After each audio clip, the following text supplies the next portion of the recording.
안녕하십니까. 정성산TV입니다. 이번 시간에는 군무 핵심에서 터진 폭로 군부 붕괴의 실체에 대해 전해드리겠습니다. 정성산TV 좋아요, 구독, 알림은 큰 힘이 됩니다. 중국 인민해 방군 수뇌부 즉중앙군사위원회에서 전례 없는 붕괴가 발생했습니다. 이 구조적 위기는 행정 조직을 넘어 이제 군부 핵심까지 파고들고 있습니다. 이처럼 군부 최고위층이 사실상 붕괴 수준의 숙청을 겪으면서 중국 내부의 권력 구조와 통치 안정성에 대한 의문도 점차 수면 위로 떠오르고 있다. 决定对张幼霞、刘正利立案审查调查。 이러한 가운데 최근 중국 공산당 체제의 정점인 최고 지도자를 향한 극히 이례적인 공개 퇴진 요구 사례가 알려지며 주목을 받고 있다. 최근 해외 중국어권 매체와 온라인 커뮤니티를 중심으로 시진핑은 사임해야 한다는 제안이 중국 국무원 공식 웹사이트에 실명을 사용한 한 사용자에 의해 게시되었다는 보도가 확산됐다. 보도에 따르면 이 글은 중국 국무원이 운영하는 건의 및 제안 공식 창구에 접수된 것으로 알려졌다. 최근 온라인상에서 중국 빌리빌리 블로거이자 미국의 전화끊기 기법의 창시자인 스키치 더 그레이트의 아버지가 국무원 웹사이트에 시진핑의 사임을 공개적으로 요구하며 그르림민의 고통을 초래한 짐승이라고 직접적으로 비난했다는 보도가 나왔다. 중국 공산당은 아직 공식적인 입장을 내놓지 않았다. 여러 소셜미디어 보도에 따르면 선전 출신으로 미국에서 킬라인을 제안해 유명 인터넷 스타 킹 스키치로 알려진 쿵링위가 중국 국무원 웹사이트에 시진핑의 퇴진을 공개적으로 요구하며 시진핑은 중국 인민의 삶을 견딜 수 없게 만든 짐승이라고 직접적으로 비난했다고 합니다. 스크린샷에 따르면 쿵링위의 직업은 자영업으로 기재되어 있으며 직함은 총석이 물러나라입니다. 글의 내용은 다음과 같습니다. 시진핑이 20년 넘게 황제 자리에 있었으니 이제 그만둬라. 어서 물러나게 해라. 그 때문에 우리 가족은 망할 것이다. 그는 백성을 괴롭히는 짐승이다. 홈페이지 중국 본토 보기 소셜 파노라마. 시진핑은 사임해야 한다는 제안이 국무원 공식 웹사이트에 실명을 사용한 한 사용자에 의해 제기되었다고 합니다. 2026년 1월 23일 00시 59분 네티즌 선전 출신의 쿵링이는 중국 공산당 국무원 웹사이트에 시진핑의 사임을 공개적으로 요구한 것입니다. 주소는 광둥성 선전시 푸텐구 사터오가 신저우로 4003번지 2시가 된 신샤로 커뮤니티 위팅슈안 빌딩 18호라고 표시되어 있습니다. 다른 이미지에는 메시지가 성공적으로 제출되었습니다 등의 메시지가 표시됩니다. 현재까지 중국 공산당은 이 사안에 대해 어떠한 논평이나 반응도 보이지 않고 있습니다. 일부 네티즌들은 쿵링이로 알려진 인물은 이미 체포되었어야 한다며 우려를 표하고 있습니다. 네티즌들은 이런 사람은 중국 공산당의 도구일 뿐 이용하고 버리는 존재다. 진짜 사형이 뭔지 맛보게 해줘야지. 다음엔 키워드 필터링 때문에 어떤 플랫폼에서도 게시글을 올리지 못할 것이다. 교도소 폐쇄 직전에 마지막으로 한탕하려는 거지. 마지막 한 방울까지 쥐어짜내는 거야 등의 댓글을 남겼다. 일부 네티즌들은 다음과 같은 의문을 제기했습니다. 국무원 웹사이트에는 실명으로 건의를 제출할 수 있는 제안 및 조언 섹션이 있습니다. 그러나 이러한 플랫폼은 일반적으로 민감한 정치적 내용에 대해 엄격한 검토를 거칩니다. 지도자의 사임을 요구하는 제안이 제출되어 문제없이 공개될 수 있을지 의문입니다. 다른 네티즌들은 중국의 킬라인이 즉시 차단될 것이다. 즉각적인 언론 검열, 시대를 앞서가는 조치다. 이것이 바로 만리장성 방화벽안의 진정한 킬라인이다. 이 용감한 사람이 안전하고 시진핑의 하수인들에게 박해받지 않기를 바란다라고 댓글을 달았습니다. 여러 언론 보도에 따르면 죽음의 선은 2025년 말 중국 인터넷에서 등장한 개념으로 미국의 빈곤 문제를 반영하고 있다. 이는 재정적으로 파탄난 미국인들이 회복하기 어려워 결국에는 강제 이주나 사망에 이르게 되는 상황을 가리킨다. 죽음의 선이라는 용어는 중국 빌리빌리 블로거 스키치킹 온라인 닉네임 라오 아이가 만들었는데 그의 본명은 콩슈안중이고 영어 이름은 알렉스이다. 미국 시애틀에 사는 의대생이라고 주장하는 한 남성이 교수의 소개로 병원과 경찰을 위해 시신을 수습하는 아르바이트를 했다고 말했습니다. 그는 라이브 방송에서 미국인들이 임대료, 주택담보대출, 의료비, 자동차 할부금 등에 허덕이는 수많은 실제 사례를 목격했다고 주장했습니다. 심지어 연봉 45만 달러를 받던 IT 엔지니어가 실직 후 몇 달 만에 노숙자가 된 사례까지 언급했습니다. 그는 이것이 미국 사회의 최첨단 모습이라며 미국의 자본주의 체제에는 결함이 있고 중국의 특색 있는 사회주의 체제가 더 우월하다고 결론지었습니다. 2026년 1월 14일 쿵시안중은 미국 살해선을 언급한 후 미국 언론으로부터 중국 공산당의 정치 선전 도구라는 비난을 받았습니다. 특사의 방문을 받은 그는 급히 미국 시애틀을 떠나 당일 상하이에 도착했습니다. 일부 네티즌들은 쿵시안중이 미국에 2번이나 가서 2년제 전문대학에 다녔지만 학사학위 과정으로 편입하지 못했고 영어 실력도 부족하다는 점을 지적했습니다.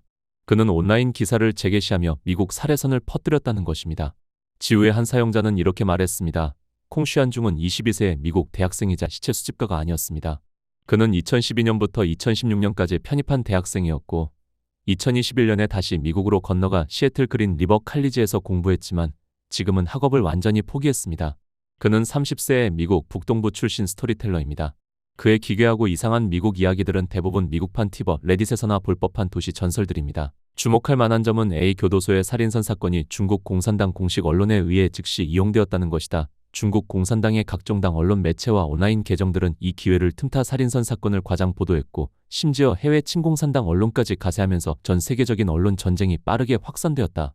중국 공산당은 왜 킬라인을 그토록 적극적으로 홍보하는 걸까요? 저명한 논평가 탕하오는 최근 자신의 프로그램 세계의 교차로에서 이러한 현상의 주요 원인 몇 가지를 지적했습니다. 첫째, 중국 경제는 심각한 불황에 빠져 있으며 중산층의 대규모 빈곤화 현상이 나타나고 있는데 중국 공산당은 이를 되돌릴 힘이 없습니다. 둘째, 중국 공산당은 사회주의 체제의 우월성을 홍보하고 정권의 장기 통치를 유지하고자 합니다. 셋째, 중국 공산당은 내외부 투쟁을 지속하고 군국주의를 강화하며 사회 통제를 공고히 하기 위한 신시대 문화대혁명을 준비하고 있습니다. 더 나아가 이러한 세 가지 주요 원인이 개선되지 않는다면 중국 인민에게 세 가지 큰 재앙으로 이어질 것입니다. 첫째, 국민의 부가 급격히 감소하여 빈곤이 심화될 것이고, 둘째, 경제적으로는 국가가 발전하는 반면 민간 부문은 위축되어 국민의 생활 수준이 저하될 것이며, 셋째, 정치적으로는 문화대혁명의 참극이 되풀이되어 전 국민에게 피해를 줄 것입니다. 탕하오는 중국 공산당이 이처럼 적극적으로 살인 노선을 홍보하는 것은 2026년이 중국 인민에게 큰 고통의 해가 될 것임을 예고한다고 지적했습니다. 유감스럽지만 중국의 친구들은 마음의 준비를 해야 합니다. 또한 기억해야 할 것은 가장 무서운 살인 노선은 중국 공산당이 인민에게 진실을 말하지 않고 인민이 진실을 말하는 것을 막고 심지어 인민이 말하는 것조차 두려워하게 만드는 것이라는 점입니다. 이러한 가운데 중국 공산당 내부의 구조적 위기를 보여주는 또 하나의 중대한 지표가 공개됐다. 중국 공산당 중앙기율검사위원회와 국가감찰위원회는 1월 17일 2025년 한 해 동안 전국에서 100만 건이 넘는 부패 사건을 조사하고 약 100만 명에 달하는 공무원을 징계할 계획이라고 공식 발표했다. 이는 전년 대비 징계 인원이 100% 이상 증가한 수치로 관련 통계를 공개하기 시작한 지난 20년 이래 최고치다. 중국 공산당 중앙기율검사위원회와 국가감찰위원회는 2025년 한 해 동안 중국에서 100만 건 이상의 부패 사건을 조사하고 약 100만 명에 달하는 인원을 징계할 계획이라고 발표했다.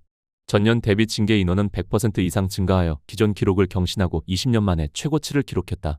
분석가들은 시진핑이 중앙기율검사위원회 전체회의에서 두 가지 정지 화면을 재차 언급한 것과 시진핑이 직접 발탁했던 고위 관료들의 몰락이 맞물려 지난 10년간의 반부패 노력 실패를 스스로 인정하는 동시에 중국 공산당 체제가 부패의 온상임을 입증하는 것이라고 보고 있다. 한 해 동안 거의 100만 명에 달하는 공무원들이 징계를 받았습니다. 중앙기율검사위원회와 국가감찰위원회는 2025년 전국 기율검사 감독기관의 감독, 검사, 수사 실적 보고서를 발표했습니다. 2025년 전국 기율검사 감독기관은 총 101만 2천 건의 사건을 접수하고 98만 3천 명을 징계했는데 이 중 69명은 성급 및 부처급 이상 고위 공무원이었습니다. 동시에 3만 3천 명이 뇌물수수 혐의로 조사를 받았고 4,306명이 검찰에 송치되었습니다. 보고서에 따르면 2025년 중국 공산당의 전국 기율검사감독기관은 416만 8천 건의 불만 및 신고를 접수했으며 그중 128만 2천 건은 고발 및 징계였습니다. 또한 잠재적 문제와 관련된 263만 건의 제보를 처리했습니다. 총 101만 2천 건의 소송이 제기되었으며 여기에는 성급 및 부처급 공무원 115명, 국급급 공무원 5,016명, 현급 공무원 4만 1천 명, 향급급 공무원 13만 7천 명, 그리고 현직 또는 전직 마을 당지부 서기 및 마을위원회 위원장 9만 1천 명이 포함됩니다. 총 98만 3천 명이 징계를 받았으며 이 중 72만 7천 명은 당 징계를, 32만 1천 명은 행정 징계를 받았습니다. 징계 대상자 중에는 성급 또는 부처급 이상 공무원 69명, 국급 공무원 4,155명, 현급 공무원 3만 5천 명, 향급 공무원 12만 5천 명, 총경 13만 3천 명, 그리고 농촌, 기업 등의 기타 직원 68만 6천 명이 포함됩니다. 2024년 중국 공산당의 전국 기율검사감독기관은 87만 7천 건의 사건을 접수하고 88만 9천 명을 징계했는데 여기에는 73명의 성급 및 부처급 이상 고위 관리가 포함됩니다. 2024년과 비교했을 때 2025년 접수 건수는 약 13만 5천 건 증가했고 징계 건수는 9만 4천 건 증가했습니다. 이는 중국 공산당이 공무원의 이른바 기율위반에 대한 처벌 규모를 지속적으로 확대하고 있음을 보여줍니다. 월스트리트 저널에 따르면 2025년 징계 대상자 수는 2024년 대비 10.6% 증가하여 기존 기록을 경신했을 뿐만 아니라 중국 공산당이 관련 통계를 발표하기 시작한 20년 이래 최고치를 기록했습니다. 중국 공산당은 책임을 아래로 전가하고 있다. 각 급별 사건 접수 건수와 징계 조치 분포를 보면 도급 공무원이나 국급 공무원이 저지른 사건은 전체 사건에서 차지하는 비중이 크지 않다. 오히려 은명급 공무원들이 주로 책임을 지는 것으로 보인다. 해외 언론과 인터뷰한 중국 문학사학자 왕핑에 따르면 해당 자료는 얼마나 많은 관리들이 조사받고 처벌받았는지보다는 중국 공산당이 책임을 지속적으로 하층민에게 전가해온 실태를 보여주는 것이라고 한다. 왕핑은 사건 접수와 징계 조치가 주로 일선 조직, 특히 핵심 권력 집단이 아닌 곳에서 집중되는 현상은 제도적 차원에서 해결되어야 할 많은 문제들이 결국 개인의 책임으로 전가되고 있음을 보여준다고 지적했다. 그는 상부의 결정과 규칙은 대체로 변하지 않지만 문제가 발생하면 누군가는 반드시 나서서 책임을 져야 하고 결국에는 일선 공무원들이 그 책임을 떠맡게 되는 경우가 많다고 덧붙였다. 많은 분석가들은 이러한 분배 방식이 권력의 핵심에 대한 진정한 책임성을 확보하는 것이 아니라 오히려 풀뿌리 계층을 겨냥한 집중적인 숙청에 가깝다고 생각합니다. 이 과정에서 풀뿌리 계층은 시스템적 위험에 대한 완충지대로 취급되는 반면 실제로 규칙을 제정하고 자원 배분을 통제하는 중간 및 상위 계층은 오랫동안 상대적으로 안전한 위치에 머물게 됩니다. 시진핑은 반부패 운동의 실패를 인정하며 두 가지 정황을 재차 강조했다. 시진핑은 1월 12일 중앙기율검사위원회 전체회 개회식 연설에서 부패와의 전쟁 상황은 여전히 심각하고 복잡하며 부패의 온상과 환경을 근절하는 과제는 여전히 어렵고 무겁다고 강조하며 양면성을 재차 강조했다. 전체회의 공동성명에서는 말과 행동이 일치하지 않고 불순한 속셈을 품은 이중적인 인물들을 제거해야 한다고 밝혔다. 독립연구자 라이젠핑은 두 가지 부류가 실제로 존재하며 이는 공산당의 메커니즘, 즉 일당 독재 체제의 필연적인 결과라고 지적했다. 어떤 상황에서도 공산당 간부들의 부패를 막을 수는 없습니다. 어떠한 환경이나 조건에서도 무제한적인 권력이 뇌물을 요구하고 부패에 연루되는 것을 막을 수는 없습니다. 라이젠핑은 무제한적이고 감시받지 않는 절대적인 권위주의적 권력 하에서는 중국 공산당이 부패를 척결할 능력도 의지도 없다고 믿는다. 따라서 공산당은 단지 반부패 기치를 높이 들고 당내외에서 숙청을 자행할 뿐이다. 베테랑 언론인 왕재는 소셜미디어에서 시진핑이 두 가지 정지 화면을 반복해서 언급하고 강경한 입장을 유지하는 것을 강조한 것은 부패가 여전히 심각한 문제임을 시사한다고 분석했다.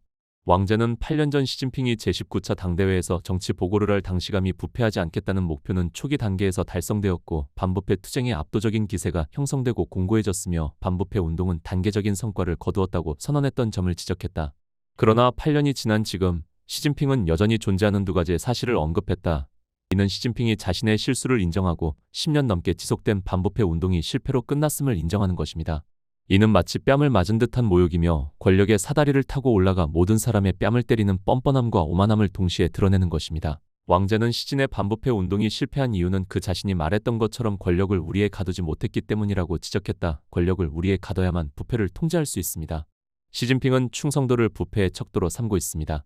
그리고 시진핑 자신이 부패의 선두에 서 있으니 세상에 부패하지 않은 관리도 없고 탐욕스럽지 않은 관리도 없습니다. 그는 반부패 운동은 결코 멈추지 않을 것이라는 말은 시진핑이 이 방법을 통해 자신의 권력 가치를 과시하려는 의도라고 주장했다. 중국 공산당 체제는 부패의 온상이다. 월스트리트 저널은 시진핑이 2012년 집권한 이후 반부패 운동이 지속적인 수사 물결로 발전하여 현재까지 720만 명 이상을 처벌했다고 지적합니다. 이러한 운동의 목적은 부패 척결, 시진핑과 그의 정책에 대한 충성도 강화 그리고 그의 지도력 공고화입니다. BBC 분석에 따르면 시진핑 집권 이후 두 차례의 반부패 운동이 있었다. 첫 번째 운동은 2013년 하반기부터 2016년 상반기까지 이어졌으며 이 기간 동안 105명이 퇴진했다. 기본적으로 그 시기는 시진핑이 정적들을 숙청하고 자신의 권력 기반을 다지는 데 집중했던 시기였습니다. 두 번째 유행은 2023년 상반기부터 2025년 10월 20일까지 지속될 것으로 예상됩니다. 2023년 상반기부터 지난해 10월까지 총 154명이 확진 판정을 받았습니다. 왕재는 2차 확진자 발생으로 감염된 사람들의 절반은 시진핑의 측근이고 나머지 절반은 그의 정적이라고 믿는다. 이는 양측 간의 치열한 권력 다툼을 반영하는 것이다. 한 정치학자는 매년 거의 100만 명에 달하는 사람들이 징계 조치를 받는다는 사실은 중국 공산당의 통치력이 엄청난 압박에 시달리고 있음을 보여준다고 지적했다. 이러한 규모는 정상적인 감시 범위를 넘어선 것이며 통치를 유지하기 위해 처벌에 의존하는 것처럼 보입니다. 체제가 일상적인 운영을 유지하기 위해 일선 구성원들을 끊임없이 처벌해야 한다는 것은 당국이 기존의 방식으로는 문제를 해결할 수 없을 가능성이 높다는 것을 의미한다. 정치 평론가이자 베이징 스프링 명예 편집장인 후핑은 중국 공산당 관료들의 부패가 심화되었다고 분석했다. 연루된 사람이 많아졌을 뿐만 아니라 연루 규모도 커졌습니다.